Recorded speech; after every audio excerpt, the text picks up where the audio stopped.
Hello horror hounds and welcome back to our A to Z of horror. We're on X already and I'm bringing you a 1982 sci-fi horror movie that is the epitome of the word cult.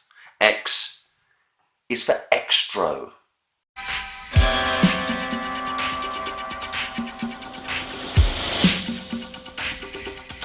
As ever, I'm going to put a link in the description field below to Jambo Shango and Randy Mole's entry for X and their review of X-Ray. For 'tis true, their own horror A to Z inspired me to do this, along with the announcement of the Blu-ray release for Xtro, because X is fairly slim pickings. And I thought, yeah, this would be a great chance. I'm definitely going to get Xtro on Blu-ray, and it's a really good excuse to essentially copy Jambo Shango and Randy Mole and do my own A to Z of horror.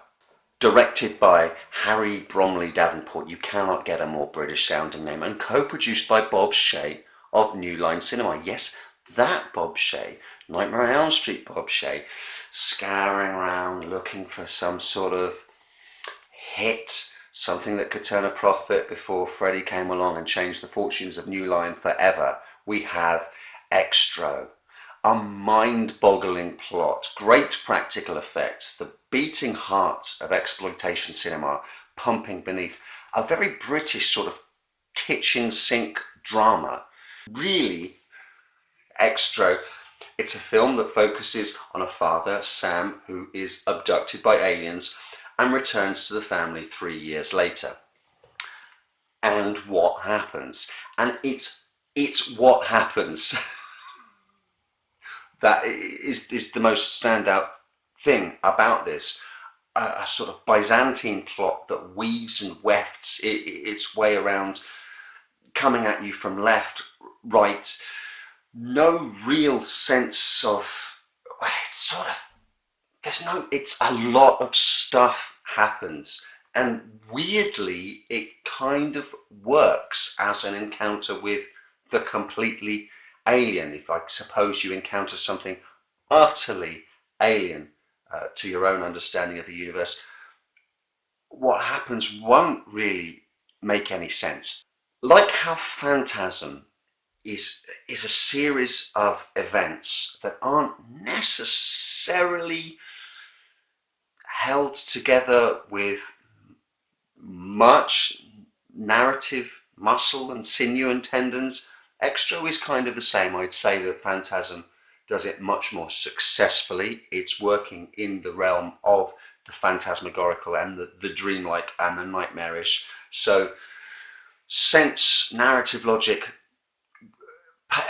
kind of goes out of the window for Phantasm. They can get away with it a lot more than they can with Xtro. Xtro is bitty, it's piecey. In a way, Xtro also reminds me quite a lot of Hellraiser, another film that is more successful than Xtro in what it sets out to do. However, both films make liberal use of classically trained British thesps to bring a certain element of style and class to very outlandish proceedings. In Clive Barker's film, the powers of hell are marshalled against a family unit and the drama is played out under the familial roof. And in Xtro, it's the film of an alien invasion, but not to conquer the world or even a country. But again, it's an alien invasion by mind-bending forces of the family unit underneath the family roof. The film's about family, specifically the 80s dynamic of separated parents and the effect that that has on children. Especially at that time in lots of what was called broken homes in the 80s. It was a headline concern of the tabloids and supposedly a sign of the disintegration of civilization. Isn't civilization always disintegrating? The end is always nigh. Given just how nasty it gets, it wouldn't surprise me at all to find out that one or more of the creators working on this were also working their way through particularly messy divorces or custody battles at the time, just like David Cronenberg with The Brood, which is another broken home movie about a custody battle that turns really nasty, and that certainly was Cronenberg working out some very particularly personal issues that he was having at the time, and was very much a cry of rage film. I'm not sure there's necessarily that drive behind Xtro. Just wouldn't surprise me if some of the seeds of the story weren't sourced from a similar place. So Sam's return, I've alluded as elliptically as possible to the tone and feel of Xtro and what other films it reminds me of. I'm going to have to start talking specifics now, so spoilers, it's going to have to be. Sam's return is not your Close Encounters of the Third Kind, bathed in light kind of return. It's very much inspired by Dan O'Bannon's script for Alien and all the gloopy, slimy, practical creature effects for Alien as well. Sam Returns is this weird sort of quadruped creature that all the promotion for Xtro makes hay out of this image, and this creature is in it briefly as a sort of transitory period, a sort of gestation thing, an impregnator. It's kind of like the face hugger of Xtro. A bizarre looking creature that then kind of attacks a couple of people, impregnates a woman who then goes through a rapid pregnancy and gives birth to the fully grown gives birth to a fully grown adult male, Sam, the father who had been abducted, who then tries to winkle his way back into the family that was torn apart by his abduction and departure. The mother, his wife, just assumes that he left. The son has always kept the faith and said no, he was abducted. The story of UFOs, a big bright light taking away, was never believed. She's moved on. She's got a new partner, and I guess an au pair in the house. Their setup is fairly sketchy. You'll have to fill in the gaps yourself.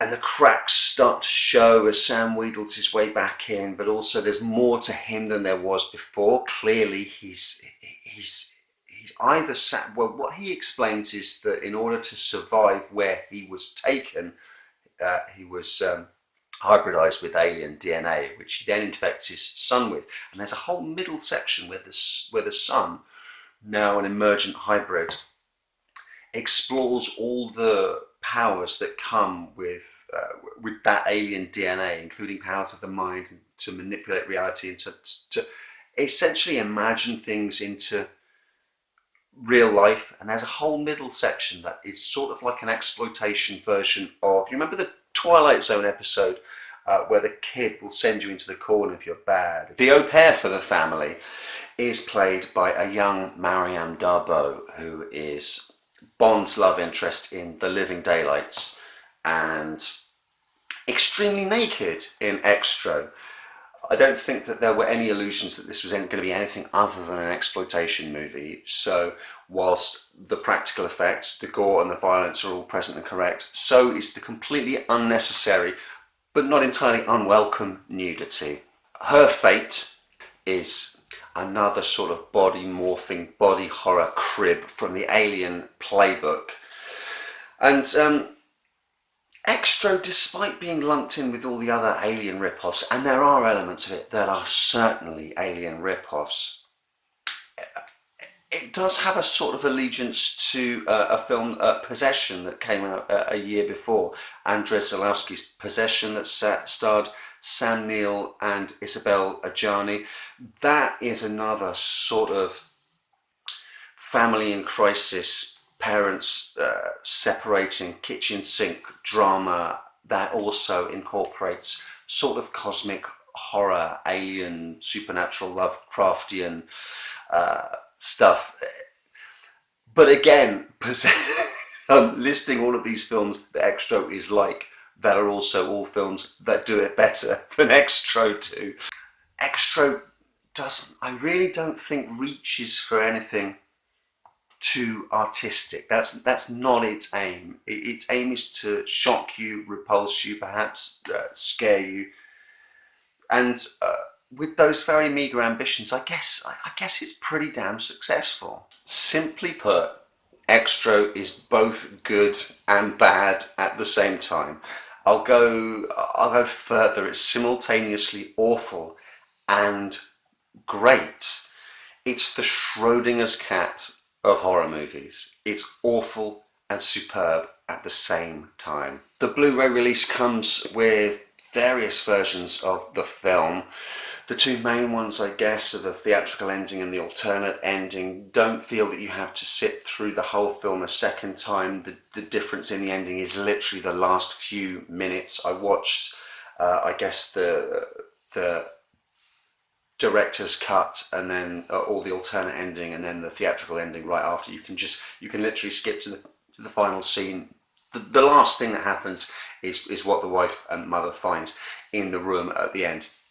It's different both times, and I actually think the original one, the intention for the original one that Bob Shaye didn't like, is actually better. And Bob Shaye's actually got form on this, tinkering with the ends of films. He tinkered against the advice of Wes Craven with the ending of Nightmare on Elm Street, so we get that hokey sort of inflatable doll being pulled through the front door at the end of Nightmare on Elm Street because Bob Shaye wanted a certain kind of ending for the movie. So he's clearly got form in this regard. Ultimately, I'm glad to be in a world that has Xtro in it. The alternative is far too beige an existence to contemplate. Don't take it too seriously. It's a riot. You will see things that you won't see in any other movies. I can absolutely guarantee you that. So we move on to Why, and a film that I've been wanting to watch for a long time. It's been sat on my shelf for a long time, and the A to Z of horror was a great excuse to get it down and watch it. The long time it's been sat on my shelf is almost as long as the title of the movie itself. Probably the longest movie title I have in my collection. Is it the longest movie title of all time? Maybe. Let's find out in our next installment when we reveal that Why is for